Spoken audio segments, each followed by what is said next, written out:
Hello दोस्तों, आप सभी का स्वागत है हमारे YouTube channel the crazy board पर। दोस्तों आज हम प्रश्नावली 10.2 के क्वेश्चन नंबर 1 को सॉल्व करेंगे। तो आइए क्वेश्चन नंबर 1 को देखते हैं क्या है। क्वेश्चन नंबर 1 है, एक बिंदु Q से एक वृत्त पर स्पर्श रेखा की लंबाई 24 सेंटीमीटर है तथा Q की केंद्र से दूरी 25 सेंटीमीटर है। वृत्त की त्रिज्या ज्ञात कीजिए। एक स्पर्श रेखा की लंबाई दी हुई है हमको 24 सेंटीमीटर और हमको केंद्र से उस बिंदु की दूरी दी हुई है 25 सेंटीमीटर। तो हमको वृत्त की त्रिज्या ज्ञात करना है। ऑप्शन ए है 7 सेंटीमीटर, बी है 12 सेंटीमीटर, सी है 15 सेंटीमीटर और डी है 24.5 सेंटीमीटर। तो आइए इस क्वेश्चन को सॉल्व करते हैं।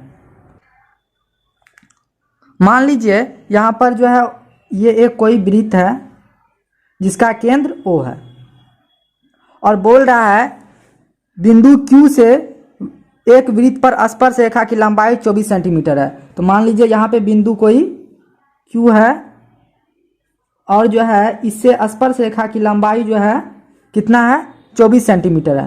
बिंदु Q से वृत्त पर जो स्पर्श रेखा है उसकी लंबाई 24 सेंटीमीटर है और दिया हुआ है Q की केंद्र से दूरी 25 सेंटीमीटर है। इस बिंदु Q की वृत्त की केंद्र से कितनी दूरी है? यह है 25 सेंटीमीटर। तो यहाँ पे 25 सेंटीमीटर लिख दीजिए। और हमको पूछ क्या रहा है तो बताइए वृत्त की त्रिज्या है। तो इसमें वृत्त की हमको त्रिज्या पूछ रहा है तो ये हो जाएगा आपको वृत्त की त्रिज्या।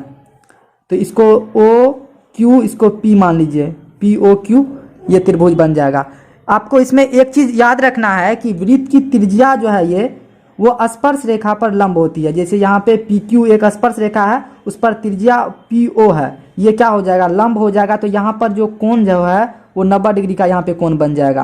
तो जैसे ही यहाँ पे 90 डिग्री का कोण बनेगा तो ये एक समकोण त्रिभुज हो जाएगा। और समकोण त्रिभुज में हमको ये कर्ण मालूम है 25 सेंटीमीटर और जो है ये लंब मालूम है 24 सेंटीमीटर। तो ये हमको एक तरह से आधार निकाल लेंगे जो कि त्रिज्या है। तो त्रिज्या हमको एक तरह से आधार है तो यहाँ से हम त्रिज्या आसानी से निकाल सकते हैं। तो हम क्या लिखेंगे, हमको क्या क्या मालूम है, यहाँ पे हमको मालूम है PQ कितना है 24 सेंटीमीटर और हमको QO कितना है, QO है हमको 25 सेंटीमीटर और वृत्त की त्रिज्या क्या है, वृत्त की त्रिज्या OQ कितना है, सॉरी PO कितना है, अभी हम R माने हैं तो R मान लीजिए। तो अब लिख दीजिए सूत्र से वृत्त की त्रिज्या बराबर वृत्त की त्रिज्या क्या है, यहाँ पे PO है या R मान लीजिए। PO बराबर क्या हो जाएगा रूट अंडर कर्ण का स्क्वायर, कर्ण क्या है OQ या QO, तो QO का स्क्वायर माइनस क्या हो जाएगा लंब का स्क्वायर, लंब क्या है PQ, तो PQ का स्क्वायर। अब QO कितना है तो QO है 25 सेंटीमीटर, तो 25 सेंटीमीटर का स्क्वायर माइनस PQ कितना है, PQ है 24 सेंटीमीटर तो यहाँ पे 24 सेंटीमीटर का स्क्वायर। तो 25 का अगर हम स्क्वायर करेंगे तो क्या हो जाएगा, ये हो जाएगा आपको 625 माइनस 24 का स्क्वायर कीजिएगा तो ये हो जाएगा 576। अब 625 में से 576 जाएगा तो क्या हो जाएगा, 15 में से 6 जाएगा 9, 11 में से 7 जाएगा 4 और 5 में से 5 जाएगा तो 0। तो यहाँ पे आ गया रूट 49।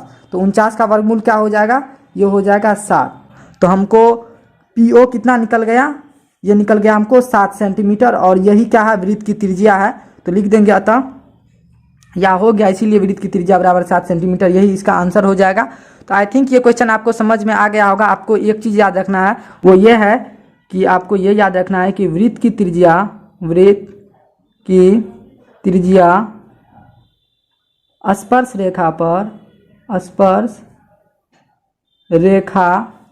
पर लंब होती है। तो वृत्त की त्रिज्या अगर स्पर्श रेखा पे लंब होगा तो ये वृत्त की त्रिज्या हो गया और ये स्पर्श रेखा है तो स्पर्श रेखा पे ये लंब हो जाएगा तो ये 90 डिग्री का कोण हो गया और ये लंब है यानी लंबाई है तो ये कर्ण हो जाएगा और ये आधार हो जाएगा। तो यही आपको याद रखना है।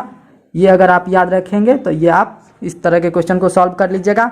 तो मिलते हैं अगले वीडियो में ऐसे ही इंपॉर्टेंट क्वेश्चन के साथ। तब तक के लिए आप पढ़ाई करते